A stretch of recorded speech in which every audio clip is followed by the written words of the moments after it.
নেশা বিরোধী অভিযানে নেমেছে রাজ্য পুলিশ প্রশাসন এবং তার মধ্যে মাত্র 7 দিনের ব্যবধানেই কাঞ্চনপুর থানার পুলিশ পেল বড় সাফল্য।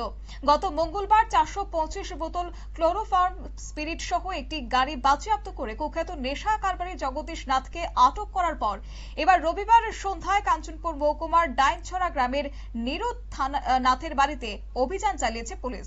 আর গোপন সংবাদের ভিত্তিতে চালানো এই অভিযানে বেআইনিভাবে মজুদ রাখা 1150 বোতল বিলাতি মদ উদ্ধার করা হয়। অভিযানে নেতৃত্ব দেন কাঞ্চনপুর থানার ওসি শ্রীকান্ত রুদ্রপাল, তার সঙ্গে ছিলেন এসআই অর্জুন মজুমদার, সর্বজন রিয়াং সহ বিপুল সংখ্যক পুলিশ এবং টিএসআর জওয়ান। তবে কি জানিয়েছে কাঞ্চনপুর থানার ওসি শ্রীকান্ত রুদ্রপাল, শুনুন।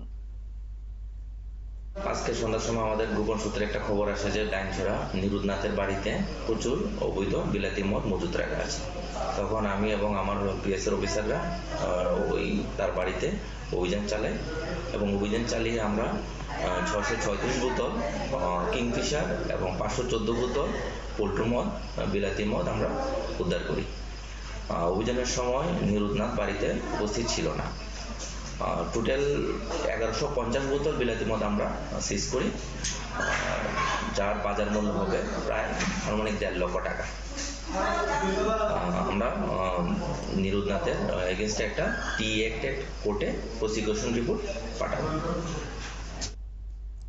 অর্থাৎ এক্ষেত্রে উদ্ধার হওয়া মদের বোতলগুলি বাজেয়াপ্ত করা হয়েছে এবং পুলিশ সূত্রে যে খবর, ঘটনার সঙ্গে জড়িতদের বিরুদ্ধে আইনানুগ ব্যবস্থা গ্রহণের প্রক্রিয়া চলছে।